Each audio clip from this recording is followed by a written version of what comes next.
Assalamualaikum warahmatullahi wabarakatuh. Saya Nurul Makfira, NIM 1747242033 dari kelas 97 pilihan. Program Studi Pendidikan Guru Sekolah Dasar Fakultas Ilmu Pendidikan Universitas Negeri Makassar. Jadi, di video ini saya akan menjelaskan materi tentang perbandingan penyelenggaraan demokrasi antar negara di tengah pandemi COVID-19. Tugas ini merupakan tugas akhir dari mata kuliah Demokrasi dan HAM. Sebelum saya menjelaskannya, terlebih dahulu kita harus mengetahui apa itu demokrasi. Demokrasi adalah keadaan negara di mana sistem pemerintahan serta kedaulatannya berada di tangan rakyat. Dalam penyelenggaraannya, negara-negara tersebut dapat menentukan demokrasi apakah yang cocok untuk mereka gunakan. Pada masa pandemi COVID-19, telah memukul banyak sektor kehidupan bernegara, termasuk pula kualitas berdemokrasi.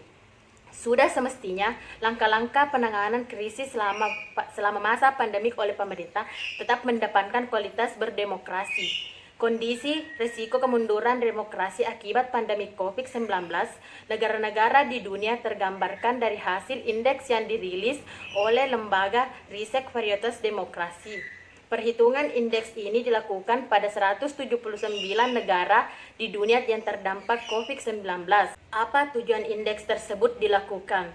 Indeks ini bertujuan untuk memotret kebijakan dan tindakan penanganan pandemi COVID-19 di negara-negara di dunia, termasuk pula pengaruh bagi penyelenggaraan pemerintahan dan demokrasi di suatu negara.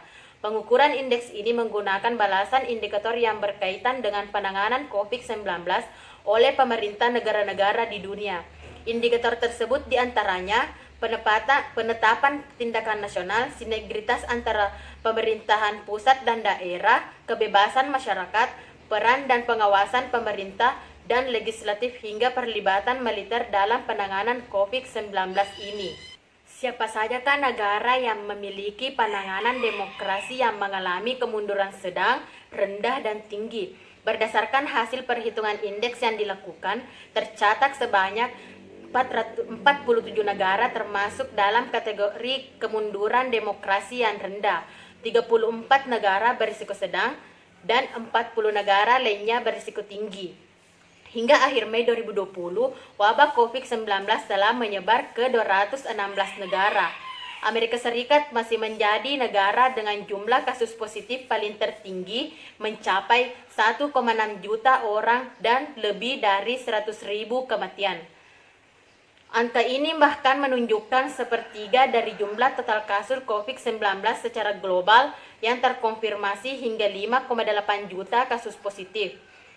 Selain Amerika Serikat, sejak beberapa waktu lalu Brasil disebut menjadi epicentrum baru penyebaran virus corona. Kenaikan kasus COVID-19 di negara sambat tersebut memang cukup memprihatinkan, hingga menempatkannya di urutan tertinggi kedua dengan jumlah kasus positif mencapai 438.000 dan lebih dari 26.000 kematian. Kenapa pandemi COVID-19 tidak mempengaruhi penyelenggaraan demokrasi di negara Amerika Serikat dan Eropa? Meskipun kondisi pandemi COVID-19 memukul hebat Amerika Serikat dan negara-negara di Eropa tersebut, namun kondisi itu tak mempengaruhi penyelenggaraan pemerintahan dan kualitas berdemokrasi.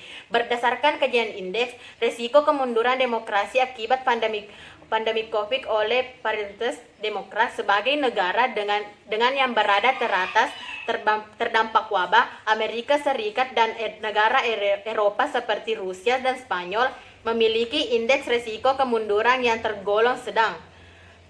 Kondisi lebih baik justru ditunjukkan Italia dan Jerman dengan indeks risiko kemunduran demokrasi yang tergolong rendah.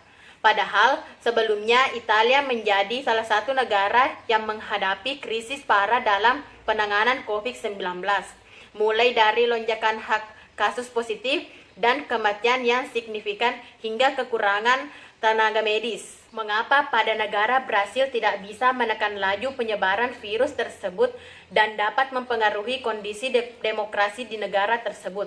Sebaliknya, di Brasil, langkah penanganan COVID-19 oleh pemerintah setempat tidak mampu menekan laju penyebaran virus dan memengaruhi kondisi berdemokrasi di negara itu. Berdasarkan hasil perhitungan indeks, Brasil tergolong dalam negara berisiko tinggi mengalami kemunduran berdemokrasi akibat adanya pandemi COVID-19. Ketegasan pemerintah dalam bertindak dan menegakkan aturan penanganan COVID-19 begitu memengaruhi kondisi di Brasil.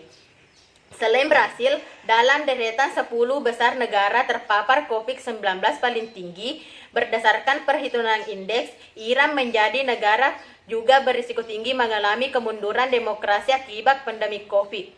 Bagaimanakah indeks risiko demokrasi di Indonesia pada masa pandemik? Sementara itu, sama halnya seperti Amerika Serikat, Rusia, ataupun Spanyol. Indeks risiko kemunduran demokrasi untuk Indonesia tergolong sedang, meskipun tidak berada dalam kondisi risiko yang tinggi. Sejumlah penanganan COVID-19 di Indonesia memang masih memerlukan perbaikan. Kondisi risiko Indonesia ini cukup baik jika dibandingkan dengan negara-negara di ASEAN, yang sebagian besar justru berada pada tingkat risiko tertinggi. Berdasarkan indikator yang digunakan dalam perhitungan indeks, sejumlah hal yang perlu menjadi catatan pemerintah sebagai bahan evaluasi dan pembenahan dalam menangani COVID-19 dengan tetap mengacu pada prinsip berdemokrasi. Di manakah masalah koordinasi dan ketidaksamaan protokol penanganan wabah COVID-19 di Indonesia? Sejumlah masalah koordinasi dan ketidaksamaan protokol penanganan wabah di tingkat daerah masih saja ditemui, seperti perbedaan dalam penetapan pembatasan sosial, penanganan pasien, hingga distribusi bantuan sosial. Hal lain juga menjadi sorotan terkait penerbitan kebijakan Perpu Nomor 1 Tahun 2020 tentang kebijakan keuangan untuk penanganan pandemi COVID-19 yang telah disahkan menjadi Undang-Undang Nomor 2 Tahun 2020 sebagai salah satu rujukan. Bagaimana perbandingan kebijakan demokrasi di berbagai negara pada masa pandemik ini? Pandemi COVID-19 memang memukul hebat negara-negara di Amerika dan Eropa, termasuk pula Indonesia. Pandemi COVID ini tidak hanya mengancam kesehatan masyarakat, namun juga memengaruhi hingga ke seluruh aspek penyelenggaraan pemerintah dan bernegara.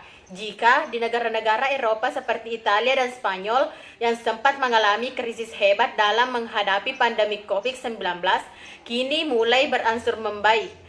Optimisme untuk Indonesia pun sudah semestinya harus ditumbuhkan sembari tetap mengawali kerja penanganan yang dilakukan oleh pemerintah. Adapun solusi yang ditawarkan yaitu alangkah baiknya dalam suatu negara menyelenggarakan demokrasi yang baik agar tidak terpecah belah dengan melihat prinsip-prinsip demokrasi, salah satunya yaitu nilai-nilai toleransi, pragmatisme, kerjasama, dan mufakat. Pemimpin harus bergerak cepat agar tidak memakan banyak korban. Adapun rekomendasi yang ditawarkan yaitu selama periode berlaku pembatasan sosial atau social distancing, sebaiknya pihak lembaga penyelenggaraan negara menunda sejumlah agenda keputusan penting yang menghendaki perlibatan aspirasi publik atau warga agar tidak terjadi kericuan. Apalagi di tengah pandemik yang seharusnya masyarakat dan pemerintah bekerja sama dengan baik mengatasi wabah virus corona tersebut. Masyarakat mengikuti arahan dari pemerintah dan pemerintah jujur dan transparansi terhadap masyarakat. Ya, itu saja materi yang sempat saya jelaskan tentang perbandingan penyelenggaraan demokrasi antar negara di tengah pandemi COVID-19. Lebih dan kurangnya mohon dimaafkan. Wabillahi taufiq wal hidayah. Wassalamualaikum warahmatullahi wabarakatuh.